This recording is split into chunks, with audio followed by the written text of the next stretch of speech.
सकता है तुम्हें मेरी बातों पर यकीन ना आए, सबूत लाने में शायद बहुत वक्त लग जाए, लेकिन मैं हाथ जोड़ता हूँ तुम्हारे आगे, मेरा यकीन करो।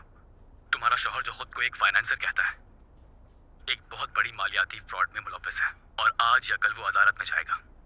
और सिर्फ यही नहीं, मैंने कल रात तुम्हारे शौहर को उस औरत के साथ देखा जो तुम्हारी शादी में आई थी, और उनका रिश्ता सिर्फ दोस्ती तक महदूद नहीं है।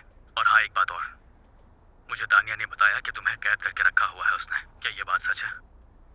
अगर बोरिस ने तुम्हें जानबूझकर कैद रखा है तो घर में जरूर कैमरे। क्या सुन रही हो तुम? और हाँ, मैं एक बात तुम्हें कुछ भी नहीं, म्यूजिक सुन रही हूँ। ओह, मुझे भी सुनाओ।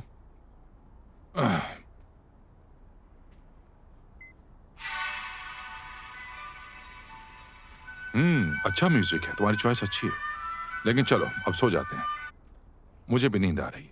ये रख लो। ठीक है, तो फिर मैं शावर लेकर आती हूँ।